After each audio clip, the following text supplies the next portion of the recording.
talking about coming over here or whatever, I actually got some fond memories over here.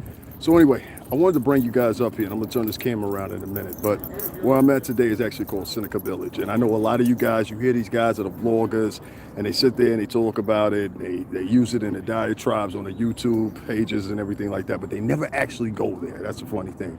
So I actually came here for you guys, and I want you guys to check it out and see some of the sites here that and just let me just get into this real quick.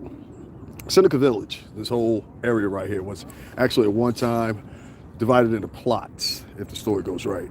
And these plots were available for purchase. And so you had a lot of people, and this is before the Civil War even took place. So I want you to keep that in mind and underline it. And it's also another site right not too far from me on Wall Street that was kind of the same for them and the Indians. So let me just put this in perspective for you. So these African Americans, different professions, different backgrounds or whatever, they bought plots over here. And I think altogether it was maybe 155 plots or so, or something like that, or whatever the case may be. Do your Googles, but I believe it was around about 155 to 200 plots. Seneca Village formed because of these men buying these plots. And these weren't poor men. These were very opulent men for the time. I mean, if you put it today's currency rate, they were very opulent people for the time. So what I want to show you guys is all the different, not only the different sites on here that they've cut down or whatever, and I'll get into that a little bit later. I don't want to just drive you with a whole bunch of stuff at one time. So I'm going to turn this camera around. I want you guys to see, all right? So this is a commencement plate right here. And this is for the actual community that was here. Seneca Village Community, All Angels Church. And in a second, I will pan the camera here. You guys will see this on rebroadcast. This is impromptu. So I'm sharing. If you guys get in here, I hope so. I'll try to keep it going for like an hour or so. I'm going to read this off to you. Those aware of Seneca Village have speculated as to whether the stones visible in the lawn just below the sign are remains of the building foundation from the village. In fact, there are remnants of a sandbox that was installed in the 1930s. Coincidentally, they mark the approximate location of All Angels Church, one of those three churches in the heart of Seneca Village. Unlike the other Seneca Village churches, which were branches of African American churches located in downtown Manhattan, All Angels was created as a result of missionary efforts by the local church. So guys, I'm just reading it slowly like that because when you guys see this on the rebroadcast, I want you to actually see the words. No, I'm not pantomiming. I'm pantomiming more so than paraphrasing. All right, so St. Michael's, an Episcopal church located in Amsterdam Avenue and 99th Street, which isn't far from here, first established a Sunday school in the area of 1833 and in 1849. So like I told you guys initially, this location and this settlement, if you want to say, that was bought by these African-American gentlemen and these plots that they had divided up here at one time, these were bought by multitudes of people, and this is before the Civil War even started. So I want you to keep that in mind. 1833, 1849. So once again, 1833 to 1849. If you're just tuning in, I'm live here at Seneca Village. Old plots of Black Americans that were here and built the whole foundation of a town, and I'm going to show you some other sites or whatever, but this is a commemorative plate right here, among others that are here in this park. And like I said before, it was somewhere between 155 to 200 different plots here, and they were available for purchase. And this is before the Civil War, and I want to point this out again. This was 1833 and 1849. They have commemorative as the dates. So these were locations, and I'm not talking about just one or two plots. We're talking about multiple plots, somewhere in the hundreds. And just like the Indians that they had here at the time as well, they built up Wall Street, which I'm going to take you guys down there too. Wall Street is actually known for being Wall Street. There was actual wall there at one time in history. So this is what they're marking, and they're saying they're not sure if this is remnants or not, according to the plot. And I mean, if you were going by foundation, yeah, but you could say it could be anything. I mean, you could say it could be Indian, Masons, you know, whatever the case may be. Now, I'm going to walk you guys over here too, because as you see, it seems repetitively, wherever these spaces are, they've kept them kind of barren. And so this not only goes over here, but this whole area right here at one time would have been a plot. Now I'm sure the trees were there and they built over it. Here's another location right here. This is all Seneca Village, which you hear a lot of these hoteps and whoever, whatever you call them, talk about all the time. They never come up here. Some of them right here in New York City have never come up here ever before. I live in Connecticut and I came over here, you know what I mean? I'm going to take you guys a little bit further back because I think there's some other commemorative plates. I'm not sure, but I'm going to do you a revamp and read off this other plate over here once again for you. And like I said, I'm live here at Seneca Village. Former plots that were for sale in the early 1800s to African Americans, rich African Americans, multi-millionaires by today's currency standards. And these men and women, I don't want to forget them, bought these plots. And this is what you see these commemorative plates up here for that very same reason. It's unfortunate, but it is. Give me 1 second, guys. I'm going to share this because I didn't do my usual thing and letting people know I was live and everything. So please forgive me. Give me 1 second. All right, so we get some people in here. So once this helicopter goes over us, I'm going to show you guys once again this actual very thing right here. Just give me 1 second. Got a helicopter. Give me 1 second, guys. 1 second. All right, here we go. So as you guys can see, I'm right here at Seneca Village. This is what you guys have probably heard a million times by a lot of the Hotep community, but they never come up here. And this is right here in New York City. Hey, Annette. So I want to read this off for you guys just tuning in or whatever so you guys can get a hint of what it is. Near this sign adjacent to All Angels Church was the home of the Wilsons, an African-American family consisting of William Wilson, his wife, Charlotte, and their 8 children. Wilson worked as a porter and was also known as a sexton for the church. I'm not clear what that definition is.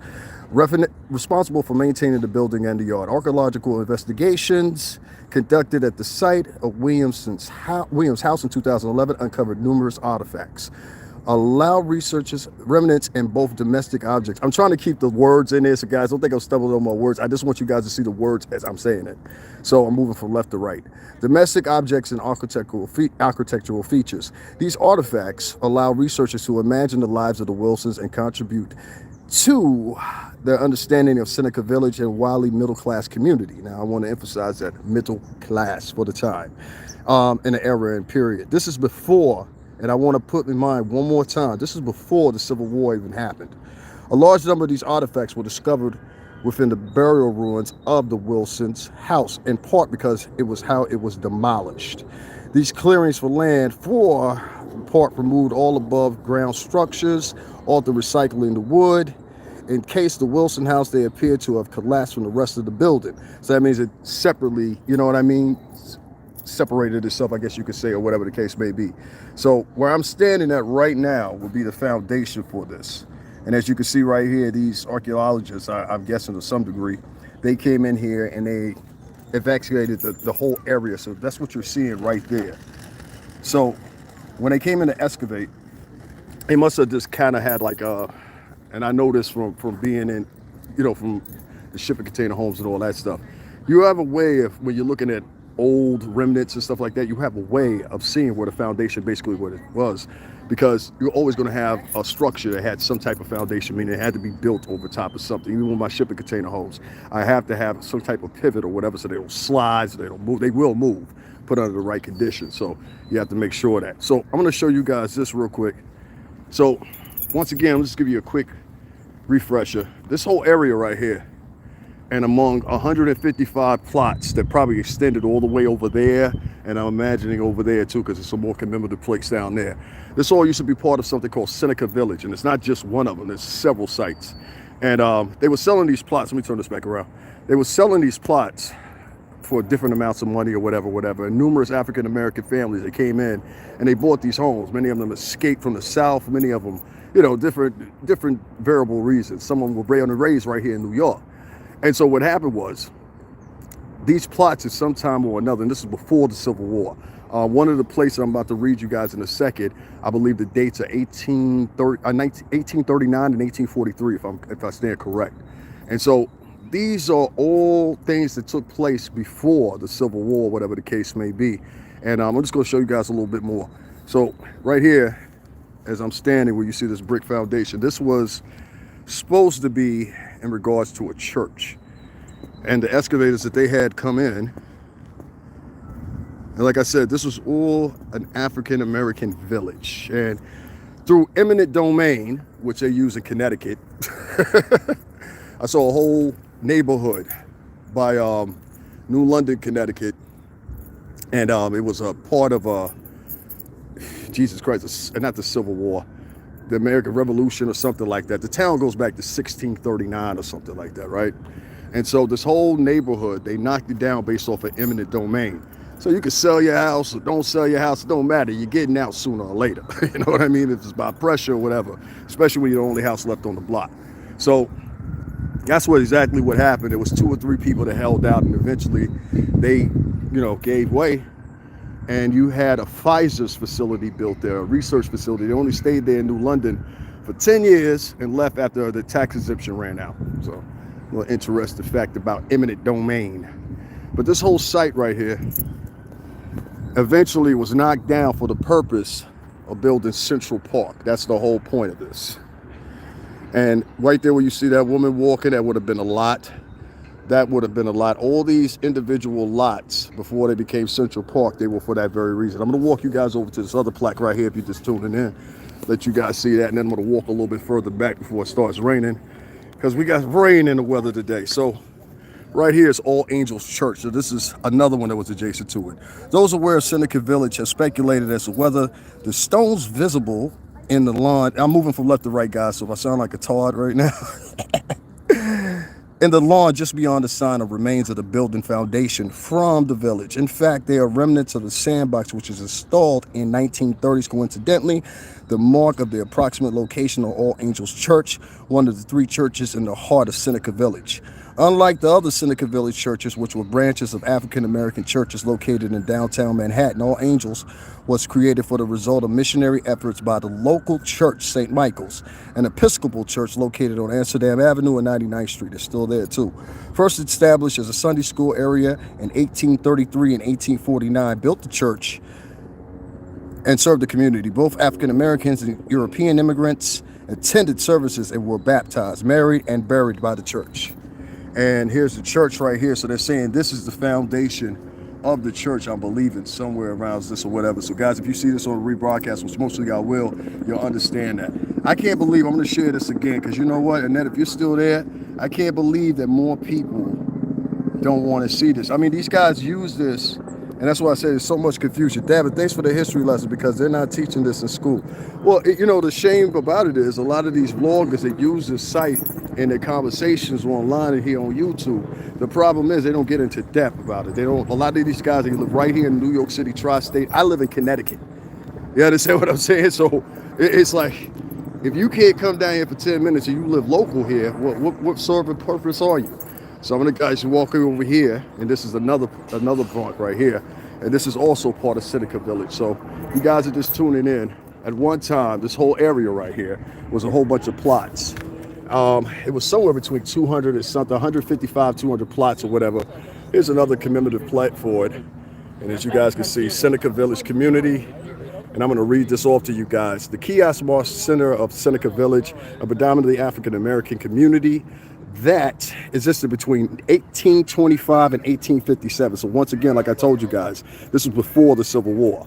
The village originated, African Americans began buying property between 82nd and 89th Street and 7th Avenue. Among the earliest purchasers were an important African-American church, African Methodist Episcopal Zion Church, with initially acquired land for the burial ground. I'm going to move back a little bit, guys, because I'm having to read this slow like this because I'm trying to go with the words so you guys know that I'm not paraphrasing or anything here. Members of the church purchased additional property and began to build houses. More African Americans joined the community in the 1830s and the following decade. Irish immigrants also began to settle in the same village. In the 1850s, the city used eminent domain. That's why I just told you guys. Eminent domain, land and park to build Central Park. By 1857, residents were required to leave and the structures were razed, meaning they were demolished and destroyed. Researchers believe that the African Americans may have begun to settle in the area to create an autonomous community far from downtown, although New York State abolished slavery in 1827. So this, once again, was way before the Civil War. African Americans still face discrimination and threats of violence, among other grave obstacles. freedom and citizenship. Some established their own institutions, schools, churches, newspapers, and aid organizations, as well as separate neighborhoods where they could build a community. In a sparsely settled area about 3 miles of developed part of Manhattan, Seneca Village was a refuge from both the racist climate and overcrowded, unhealthy conditions, from everything from scurvy to everything else you could think of. That is the truth. Seneca Village was, I threw that in. Seneca Village was most densely settled in the 776 acres slated for Central Park. So like I said, once again, this place was demolished, and these properties were demolished to make Central Park. You understand what I mean? And was home to approximately 1,600 people. By 1855, roughly 225 individuals lived in Seneca Village, which consisted of 52 houses, 3 churches, and at least 1 school and several burial grounds. Roughly 2/3 of Seneca Village residents were African American, and about half who owned their homes. All right, so there's a couple of plots here, and I'm gonna just show you guys this timeline right here before I show you guys that. You can see right here, 1815, surveyor John Randall compensates maps documenting farmland in Upper Manhattan. This area is West 80th. It's largely undeveloped, okay? So we're talking about the same parcel of land that I'm standing on right now before it became Central Park. New York State passes a gradual emancipation law. Enslaved African Americans born before July 4th, 1799 will become free July 4th, 1827. All right, and then there's another state of the timeline. John and Elizabeth Whitehead purchased farmland in the West 80th. So if you guys don't know, a lot of New York used to be farmland, very agricultural at a time. And this is when the first Dutch settlers came here. Well, actually the English settlers, and then the Dutch came behind and took it from the English. African Americans, if you don't know, New York was one time called New Amsterdam, colonized by the Dutch. There's a big commemorative statue for it in Jesus Christ, what is that? I went to school by there too, college. It'll come to my head in a minute. African Americans purchased land from the Whiteheads. African American Episcopal Zion Church purchases lands for cemetery. So this is all in a chronological order. So if you guys can keep up or whatever. Total population in NYC, approximately 166,000, of which 8% are African American. Less than 100 were slaves. Once again, less than 100 were slaves. Now again, keep track of the timeline. That was on 1825. Okay, 1825. Let's be specific here.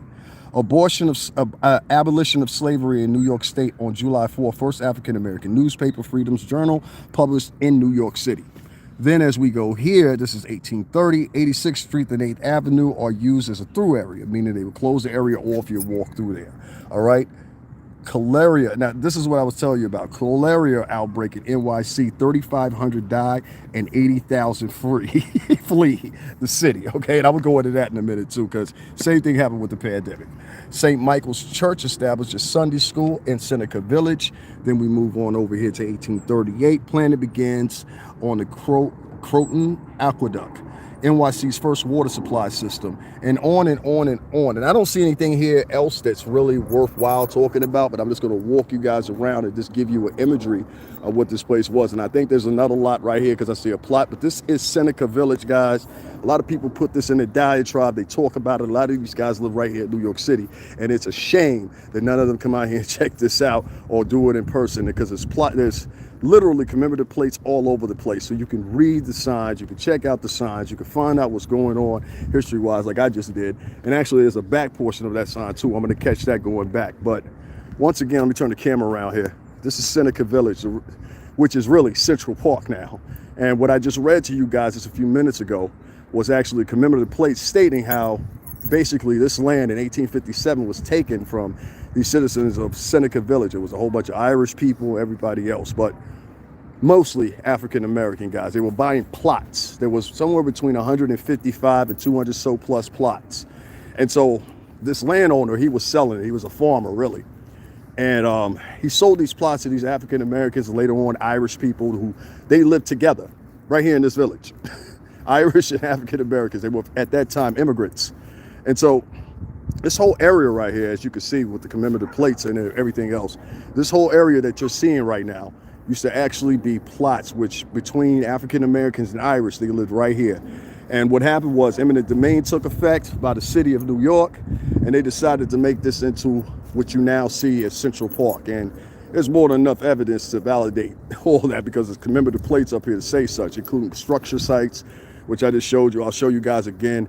It was actually a church over here, and they say they have the foundation. And if you guys were there with me early enough, you would see also that they had another commemorative plate stating that. Hey guys, excuse me. Is there more Seneca Village here? I'm doing a live. I'm talking about Seneca Village and everything like that. Is it just these two plates right here? Or is there more?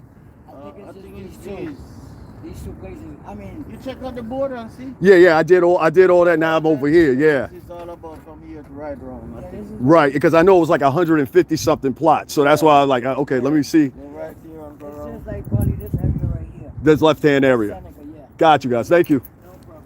All right, guys. So I'm back. So I was just asking to make sure I was at the right location. So it was definitely down this end as well, because whenever I came in here, the GPS told me to hit that side. So I could have came from that side or this side. So that makes sense. Perfect sense. But yeah, this whole area right here at one time was Seneca Park, which you guys and a lot of other people using a diatribe. So if you guys see this, make sure that you share. Make sure that you tell your friends about it. And I'm going to walk you over here a little bit further so you guys can see a little bit more of what used to be a land development for African Americans and Irish right here. And the city of New York decided to use eminent domain, just like I explained to you guys what happened in New London, Connecticut. The same thing. They tore that whole area down. And if you didn't want to sell your house, too bad. Because ultimately everybody ended up doing it too. It was like 2 or 3 people that really held out. But the issue was at the time, let me just give you a little history lesson on eminent domain. The issue was at the time, because this is a historic area, and this, I think it was the American Revolution, I'm pretty sure of it, because the English was still, at bay for loans and everything else at the time. So they had battle cannons over there and everything, but it was a whole community built adjacent to that whole area. And it's just, I'm having a brain fart right now trying to remember exactly what the name of it was, but it'll come to me in a minute. And the funny thing about it was they came in with eminent domain for the purpose of making room for Pfizer's. Pfizer's a pharmaceutical company or whatever. They have 2 locations. They got one in Groton, Connecticut, and then they have another one in New London, had another one in New London, Connecticut. This place looked like a freaking city when they put it up, and I'm not exaggerating. Like they had their own daycare, everything. It was wild. So they tore all those houses down. There were maybe 2 or 3 people that were remaining. They held out for about a year or 2 before they started applying pressure on them and saying, hey, we got some new development coming in for a parking lot. They used the parking lot, which to this day, that parking lot is overgrown with grass. I gotta tell you that right now, because a buddy of mine sent me a picture. I said, they still got it screwed up down there, huh? Shout out to everybody who lives on Pequot Avenue. But yeah, they tore all those houses down. And then Pfizer's, that research facility, not Pfizer's in Groton, Connecticut, but Pfizer's in New London, they got a deal to be tax exempt for 10 years. So I think it was something like 2 or 3 months before their tax exemption was up, they moved out. They left the shell of a building, and Joseph Lieberman came in, and what he did was I guess you could say, repositioned the place to become part of EB, which is electric boat. They paint nuclear submarines and things like that or whatever. That's kind of like their whole thing. The Navy's right there in Groton, Connecticut. So one of the largest Navy bases in the United States, to be quite specific. So shout out to the Navy. But anyway, long story short, these guys, all of them, they moved out under this eminent domain thing and they basically, all the houses that have been erected here at Seneca Village, they destroyed. Now, these communities were later on, initially it was just African Americans, but later on when the Irish immigrants started coming here, as I read on the plaque over there for you guys, when the Irish immigrants started coming, they also lived here. And so you had not only remnants of the buildings because of eminent domain, and they knocked them down so hastily. See, when you have a development project, I know this from doing the shipping container homes. That's why I picked those to do. Listen to me very quickly.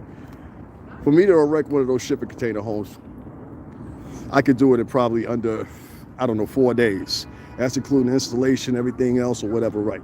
So I can do that in probably like 4 days. A temporary customary home is going to probably take you weeks upon months. Listen to what I'm saying. If you have a development project as such as making a park or making a zoo, we're talking maybe 2 months tops. You understand? So what they were doing here was they were basically investigating the land. You understand? And knocking down every structure that was here, which was inclusive of a church and everything else. I'm going to turn this back around one more time so you guys can see all this land right here. And if I have time, I'm going to take you guys down to Wall Street where there was an actual wall. That wall was put up at the time to stop the Indians and that were warring with them. They were afraid they were going to attack them at night. That's how the story goes. So they built this huge wall from what you consider Wall Street all the way to the tip of what this church is. And I forgot the name of the church right now, but you can actually see the brick stones where the wall actually was. So once again, I'll bring you guys over here. I don't know if this has any, yeah, okay, so this is telling us where we're at, right? But I don't know if there's any more to it. Since the early 1990s, historians and archaeologists have been working to uncover and reveal the story of Seneca Village. Historians Ron Rosenweg and Elizabeth Blackmore, they sound like the German or Dutch maybe, were first to study Seneca Village in detail, including in their book, The Park and the People. I'm moving this left to right, guys, so you can see the words so you know I'm not paraphrasing here. So give me a break, okay? Curated by Grady Turner and sent to the Copeman. Before Central Park, the life and death of Seneca Village was further expanded the history to the public. These projects were inspired by a group of archaeologists and historians to wonder if the evidence of Seneca Village still existed in Central Park. Led by Diane Wall and Nan Rothschild, they formed a group called the Seneca Village Project, now called, let me move this over here so I don't sound like a tart. I sound slow, right? I'm not. I'm trying to move this so you guys can see the words. Now called the Institute for Exploration of Seneca Village History. After years of planning, research, and preliminary testing, they conducted a evacuation residential area of the village in the summer of 2011 and uncovered significant remnants. In 2015, the Central Park Conservatory conducted additional research and archaeological testing and planning and reconstruction projects in 2 of the playgrounds in the village area. The work added to a body of knowledge about Seneca Village, specifically its relationship with the history and the landscape of Central Park. The IESVH, which that's an acronym for I don't know, also advocated for, I guess that's some type of commemoration to Seneca Village and worked on the Parks Department Conservatory, Community Board, and the Central Harlem, blah, blah, blah, blah, blah, blah, blah, blah, blah. But if you guys want to read this yourself on the replay, you can. I'm not going to read all this because this is a little too much. But I just wanted to emphasize the fact that a lot of these guys, they use this, once again, this is Seneca Village, historic African-American village before it was tore down to make Central Park. Isn't that interesting? And I'm going to take you guys also, like I said, to Wall Street. I want to take you guys down there because there's actually a wall built there. And the English did it when they were fighting against, well, they were afraid that the same Indians they were killing at the time were going to come back and haunt them at night and attack them. So they built the actual wall. And so the remnants of that are there too. I'm going to walk you guys over here one more time, and then I'm going to try to head over there and let you guys see that too and let you have some fun. All right, so we're going to walk back over here to these commemorative plates. And after I show you guys that, then I'm going to skedaddle, all right? So right here, this is another plaque for Seneca Village, the Wilson House. And this is where they excavated the house, as you guys can see right here. This is the same people that I just mentioned over there that wrote the book. This is actually them excavating the house right here. So as you can see, this place was here. It was here. And I'm gonna walk you over here, see one other plate or whatever. And this one is for the church. So this was a place called All Angels Church. If this is your first time here, I smoke. So if you see me smoking on camera, that's who I am. So once again, this was the church right here, and I'm going to show you guys, if you're too there late, the foundation for the church, actually, or partial foundation for the church, which is right here. So symmetrically here, as you can see, it's an old prism of a square, and usually that's foundation. Like I said, I know that from the shipping container homes. So this is what you're seeing right here. Let me back up a little bit. So there would have been foundation and maybe an entryway, maybe a stairway right here. And along all that were homes. It was approximately 155 plots that had been purchased. And in 1857, they implemented what we call eminent domain. That means that a company can, a town, city, or whatever can come in if they designate the city, designate the area, or a lot, a plot, whatever. If they designated that they want to take it, they can't do so. And the developer specifically has to come in, or the city. And then at that time, they bid on how much they're going to pay you for your home, et cetera, et cetera, et cetera. Problem is, a lot of people, and I think it's used in the tri-state, because I know out in Connecticut, we have it. I just gave a whole diatribe. You guys are going to have to go back in a minute and hear it. But we had eminent domain out there. So it's not a joke, and it's been improvised, I don't know, hundreds and hundreds of times in different states all throughout the United States for well over, I think it came in 1797. If I'm right, you might have to fact check me on that, but I think 1797. But what you guys are seeing right here is the foundation of a church called All Souls right here in Central Park, aka before Central Park, which Central Park, the place was knocked down for Central Park, Seneca Village. So I thought I would bring you guys over here for real instead of all these other YouTubers sitting back and talking about it. And like, these guys live right here in New York City. You know, there's no reason why you shouldn't come up here if you're going to talk about it, use it in your diatribes on your YouTube. So just keep that in mind when you're donating to these guys and they're just talking about it and it sounds real good based on the octave that they're using. You hear what I'm saying? You got to start separating the two. Guys, make sure you hit up the Cash App, $ STRINGERBELL80. That's Stringer Bell 80. The link is in the description boxes. Also, if you do not have Cash App, you can feel obliged to use the PayPal. No sign up needed. If you don't want to use PayPal, you can use the GoFundMe. No sign up needed. And if you're just tuning in, I want you guys to go back and look at this. I think I did a full, good coverage of Seneca Park here, a former black development, literally. And it was tore down in preparation to make Central Park in 1857. So next time that you hear these guys, that they're online, they're on YouTube or whatever, I want you to tell them two things. One, I live in Connecticut and I came down here. You understand? That's for one. Two, these guys are right here. They're in New York City. They're on YouTube. And they use this in their diatribes and their conversations online. And they collect money from you guys. And not one of them can have the gumption. Don't disrespect these people when you're taking their donations. That's all I'm saying. Guys, make sure you hit up the Cash App. I'm moving to school. And if anything, just buy me a coffee. I will talk to you in a little bit. I'm going to head over to Wall Street next and show you guys the history over there. Like I said, that wall that they talk about on Wall Street was actually there.